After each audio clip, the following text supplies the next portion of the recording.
Okay, you know, what has gone on, and, you know, I have school teachers in my family. I hear on a daily basis of just how demoralized they are. And I've watched friends that are educators that are leaving. One of them's our timekeeper tonight, and these are people that really cared about what they were doing. They were in this business for the right reasons, and I'm seeing so many well-qualified teachers and support staff that are just leaving. One of the pieces of literature that I put out, it shows, I think it was the amount of teachers that we had when Walker took over, and how much it's been depleted. I think it went from like 6,500 in an area, or 65% down to like 45%. Don't quote me on. I think those numbers are right. But the bottom line is they're demoralized, and it has to do with the atmosphere once again that we have in the state. And we need to start being the Wisconsin that we always have been, and start to restore the rights of our citizens. We deserve better than what we've had here in Wisconsin. Janice? It's been just a devastating position during the Act 10 debacle up in Madison. We had an open door policy, and we had a lot of teachers that came into our office, and we heard those stories firsthand about how heartbroken they were, why they were being victimized and vilified. It made no sense. We trust our children to these people for 8 hours a day. That's more waking hours a day than we spend with them.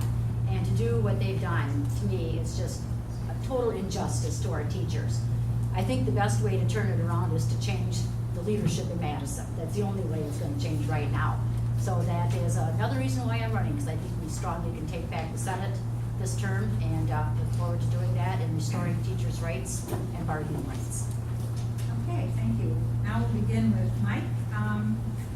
Do you support Representative Corey Mason's bill to raise the minimum wage incrementally to $10 an hour? Yes, I do. The very first bill that I supported in the legislature and gave my maiden speech, it's the only time in the legislature when you give your speech that both parties are supposed to applaud, and that's exactly what happened. I gave my speech. You know, it's the first time you're really nervous. And I got done, and one of the Republicans got up and basically started to said, you know, we're driving this bus and we'll do whatever we want with that legislation. And that was when I found out just how arrogant some people on the other side of the aisle. There's some good people over there, but for somebody to come out and make a statement like that, when I know that there's people that are struggling out there in our communities, and especially now more than ever. That was in 2005. We're now in 2014, and like I said, I went through the 4th Ward today, and it's not just the 4th Ward. People are struggling all over, and they need a good job. And I was going to say family supporting job. That's not even a family supporting job. That's still, at least it gets them out of poverty. At least maybe they can make ends meet, but they're certainly not going to get ahead. But it's the right thing to do.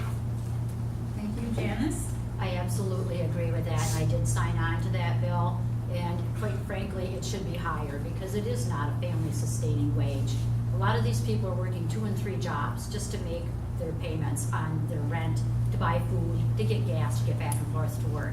And unfortunately, it's affecting their family life greatly because they don't have the time to be home with their children, to help them with their homework, to make sure they're in bed at night so that they can get up energized to go to school the next day. It has all kinds of repercussions all through our society, and it's long overdue that we raise that wage. And I agree that it should be raised incrementally every year following the caps, 2-3 years out to get to 210 or 1010, and then it would be raised incrementally, and I very strongly agree with that. Austin? I fully support the bill. It's long overdue. We need to raise the minimum wage to 10.10. We need to do it as soon as possible. People are still struggling. I mean, we can't allow people to have to make a decision between whether they're going to pay rent, get groceries, or buy medication. It's not right. And so we need to raise it to 10.10. If we were to do that, 633,000 people would get a raise, and $640 million would be reinvested into our economy, because the people that are making minimum wage have to purchase things. They purchase them at the corner store. They don't send them to a bank account overseas. They spend it here, and that would revitalize our economy too. And so I'm very much in support of raising it to 10.10, and then even maybe considering looking to pay it to inflation. So. Okay, now I want to ask a question that is linked to something that Mike brought up. if you are elected, either any of you, explain how, although you're a member of the minority party, and it seems clear, I think, that reaching across the aisle isn't working too well these days, how will you get things done for your district? Who's starting on You, Jen. that? I'm starting on that, okay. I have worked across the aisle already in the assembly, and it isn't always easy, but there are some people there that are very receptive to working with you, and it is a surprise to people to find out that we do cross the aisle and we do get the majority of the bills passed in a bipartisan fashion. It's usually the contentious ones that really come to the surface, that everybody focuses on, that you hear the most about. But I have always been a collaborator. When I was in local government, it was nonpartisan. We had to get the job done, and that's what we did. We had disagreements, we worked them out. And that's the way I've always dealt with my committees that I've been on. I believe very strongly in collaborating and working across the aisle. And we do have to negotiate. That is just part of life. One side can't always have it their way. It just doesn't work that way. So I definitely will reach across the aisle. Always have, always will. Will continue to do that. Thank you. Austin? The answer is simple, it's compromise. It's compromise. You know, that's become a four-letter word, but you know, that's how we make decisions in everyday life. That's how every other facet of our life works. And, you know, we have to make compromise. If we can't reach our end goals, you know, we shouldn't just stand there and say it's everything or nothing, because then we'll never reach them. We got to try and make steps to get there incrementally, and so you got to compromise. And you know, the old guard has kind of failed us in that sense, in that they, you know, have just relied on headbutting and name calling and pandering and ploys, and it hasn't been that way. It hasn't always been that way, and I refuse to believe that that has to be our future. And so we need people that are going to work to champion civility and work to find solutions for people and work to help us get out of the recession, help workers out of the recession. Mike? Well, that's an area I've had some experience in, being in the minority for 4 years and then in the majority for the last 2 years. Obviously, it was a lot easier to get things done when you're in the majority, and I'm proud of a lot of the things that we were able to accomplish. Brought a whole pamphlet full of things. But the bottom line is you got to figure out where the leverage points are, and I think that's where I am unique, because I've been able to, as a labor guy, my record is about working across party lines, but also how do you do that when you got people on the other side that are saying no, no, no all the time? It's by going to the people that support their candidacies, going to the business leaders, having a relationship with Forward Janesville and the WMC. You know, awkward relationships, but necessary relationships, and you've got to be able to go to them if you've got good legislation that is good for the state of Wisconsin and good for the people and good for the workers. You know, companies need to, we want to make sure companies are successful so that the employees are successful and they have a good family supporting job. And that's been my experience, and that's what I'm going to take back to Madison when next year. Thank you. Okay. Let's look at women's issues and the way the attitude up in Madison about women's issues. There have been problems with issues like access to birth control and abortion, but also equal pay for equal work. Austin, you're beginning, and that's a big two-tier thing. So if you just want to deal with one part of it, that's fine. You know, I feel like I need to check my calendar, check what year it is when you ask that question. It seems like it's 1920s, but this is the 21st century, and I think we need a new generation of leadership, people that kind of look at this and go, what the heck? People born after Roe v. Wade, born after the civil rights era, we just hold equality so dear to us. And the fact that it's even a question that we would even have to fight for equal pay for women, it's mind-boggling to me that that is a debate, that people are getting paid differently for the same work. And so, yeah, that's something that I would vigorously fight for from day one. And then also, you know, things like the ultrasound bill, forcing women to have an ultrasound, that's not right. I vehemently oppose that. And, you know, we have to support health centers like Planned Parenthood. They provide education and a lot of services to help people out, because there aren't a lot of places to turn in our society for issues like that. And Planned Parenthood is a great resource, and we're losing Planned Parenthood. It's one just shut down in La Crosse, and that's going to be devastating to their community, I feel. So, yeah, I really think that we need to support them. Mike? When I was speaker, one of the proudest things that we were able to achieve was to pass the equal pay bill. and so that women have the same equal opportunity as men. And once again, as soon as the Republicans took over, they basically tossed that out, which just is mind-boggling to me how they could do that. Not only do that and but get away with that. And I think that they're going to suffer for what they've done on women's issues in the elections this fall. I think that when people start talking about those issues and all of the rights that they've taken away from women, people have had enough. There's just way too many things, not only the attack on workers, the attack on women, but just the attack on our way of life here in Wisconsin. And I think that it's going to show up at the polls this fall. But the main thing is we need to make sure that we take back the governorship and the Senate. The House is going to be tough, but unless we have a huge wave here like we did in 10, it's going to be tough to do. But at least we'll have leverage of being in control of two branches of government. Thank you. Janice? It was really hard for me to believe that one of the Republican women actually made that proposal in that bill to overturn the equal wages for women. That was just incredulous to me, and it's still hard to believe that it was one of their female members that proposed that bill. And I watched the women's rights fights of the 60s and 70s, lived it once and can't believe we're doing it again. That's not the future I want for my granddaughters. That is just wrong. Women have the right to make their own choices. It's not a legislative issue. It's a health issue. It's a moral issue. Legislature has no place in it. And I think it's time that we got rid of any authority from the government in these bills. Thank you. The next question is a kind of a jobs issue, but and an education issue as well.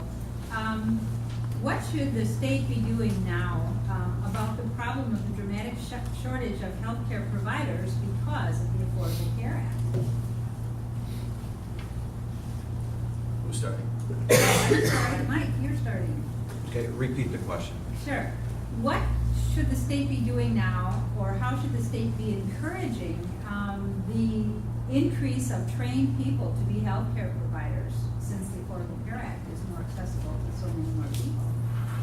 Well, I've talked to people that are impacted by that in respect to people that that finally have an opportunity to go and see their doctors. I think one of the things that we need to do, and I don't know if the question will come up later, but as far as funding goes, we've had the Medicare money that was supposed to come back from Washington, D.C., and we've had a governor that turned down that money in respect, what I believe is for political reasons, and he's playing with people's lives. And so making sure that we have the funding so that we can hire the resources and the people to do those jobs, because there's so many people that are in need out in this state and if not this country. So I'm glad that we have the Affordable Health Care Act. I don't think it's a perfect system, but it's a start to make sure that people have access to health care. And one of the things that we did in the legislature is actually pass legislation so that 99% of the people did have access to some type of health care. So. Janice? We need to have greater opportunities for education for doctors and nurses. One of the problems we're experiencing right now is there just aren't enough clinical spaces to place people once they get an education. So the schools are holding back on putting people into programs because there's no place for them to go to get their clinical training. So that's one of the biggest issues we're facing with the lack of trained people. So the state has proposed adding a second medical school. I think that would be a good starting spot. And then we need to have more clinics where people can get their practical experience. Because without that, they're never going to get the proper training to be able to help those people to fill that shortage in the medical profession. And the cost of student loans is a huge hang-up for a lot of people. A lot of doctors don't want to just stop at family practice. They want to go on and specialize because they know they can make a whole lot more money in a specialty versus just family practice. So we need to have some sort of a reimbursement plan. If they work in underserved areas, we need a better plan as to how we can eliminate some of their debt load. Austin? So I think the Affordable Care Act is a fantastic step, and it's a great thing for people. And I think it is, there's kind of, we're looking at two kind of issues here. I think education is huge, huge. We need to make sure we have properly educating doctors and giving them the opportunity. And I support, and this kind of is broadly covers all education, but I support Mary Burke's plan to increase the college tuition tax deduction for people up to about $10,600. I think that would help eliminate some brain drain from our state. And also, you know, Medicaid dollars, turning those down, turning $4.5 billion down just because you want to run for president in a Republican primary is immoral. It's immoral. People suffered from that because they didn't have the care that they didn't. There wasn't the support there to get the care that they needed. And I think that those are two kind of issues playing into that. Okay, thank you. Let's talk about Act 10, which was like a major devastator for this state back in the day. I'm starting to do Janice. Would you support repealing Act 10, and why might a person not?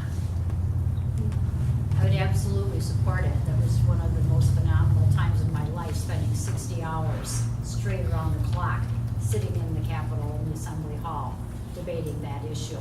It was unbelievable, and I can't imagine why anyone would not support it. It has totally ripped our state apart. It's pitted brother against brother, family feuds because of just differences in beliefs of how our state should move forward.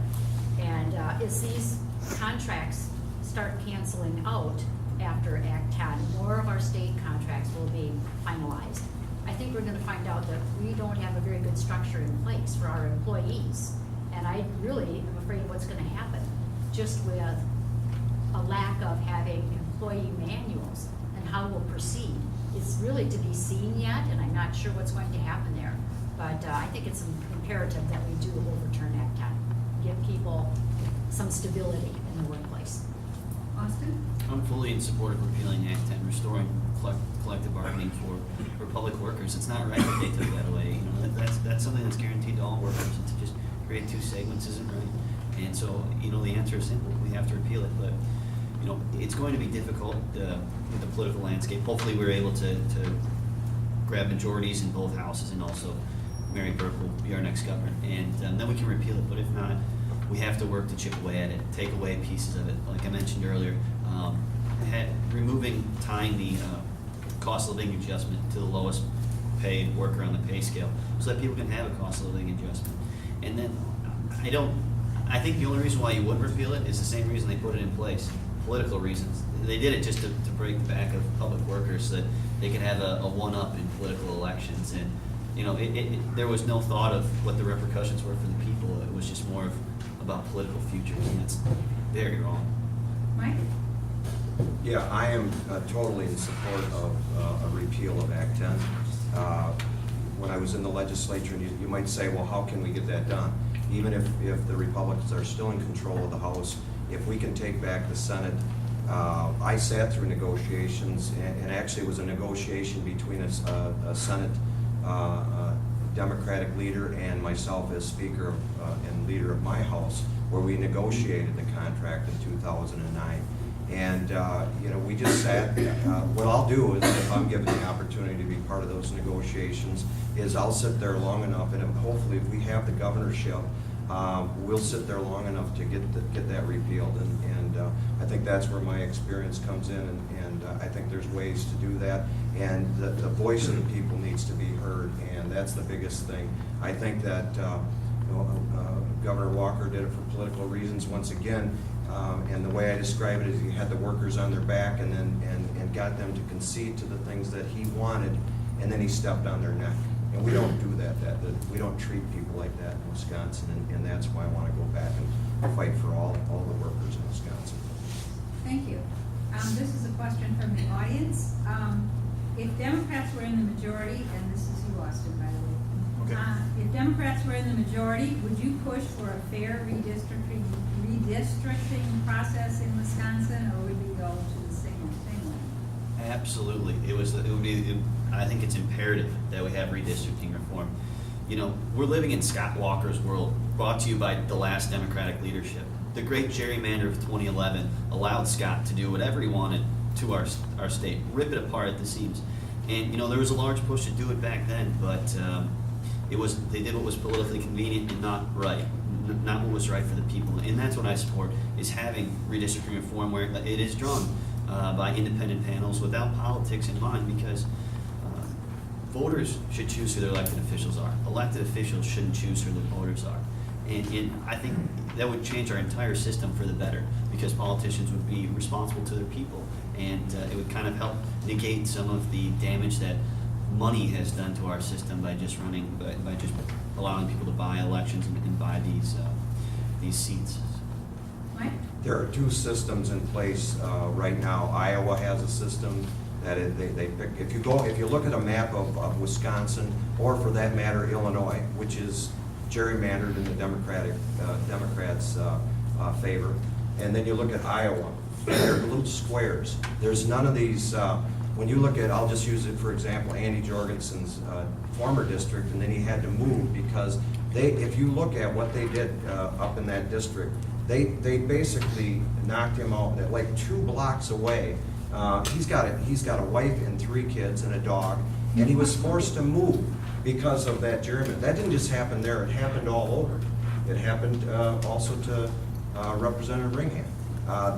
That's just wrong, and that's not the way we do things. Once again, in Wisconsin, I think that it should go to nonpartisan, and legislators shouldn't be picking their own districts. It's just not right. It's not fair. This district is actually benefited from that because it's even more Democratic. They dumped more Democrats into this district, which made it even safer than when Judy Robson had it. Janice?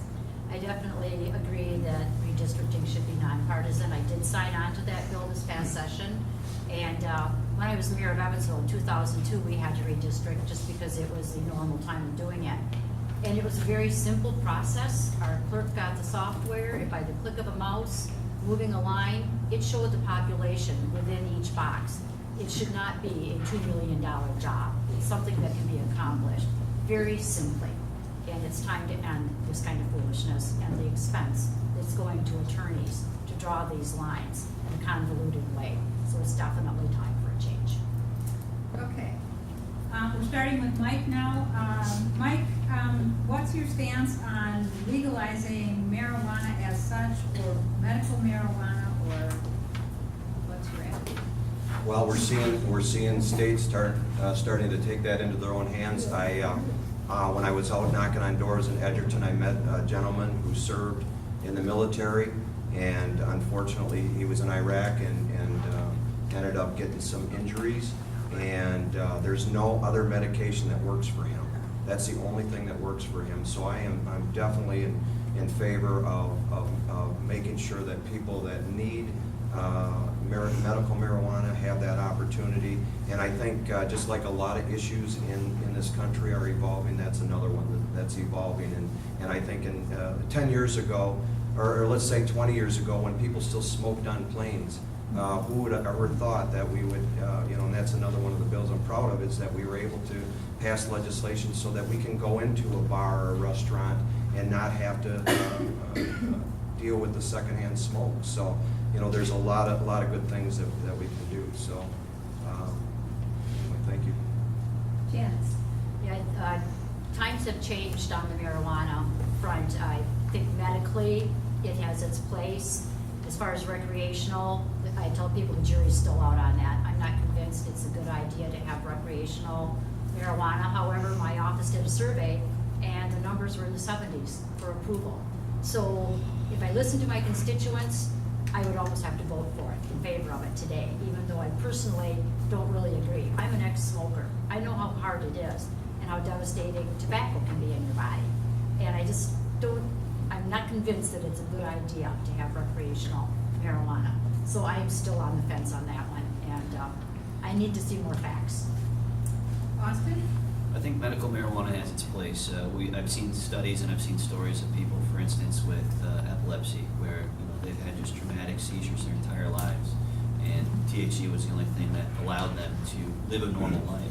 So I think it has our place, and it's just in our society. And if a doctor feels that the best possible medication for someone to help with whatever is ailing them is THC, then I think they should have the right to prescribe that. But I want to be careful here. I think that it should be done very carefully, and I think we should look more towards providing it in a more pharmaceutical manner by providing just THC and not just having these dispensaries on every corner that are, you know, medical marijuana dispensaries and only in name only, and they're really just giving it out to anyone. I think we need to do it carefully to make sure that it is implemented into our society properly.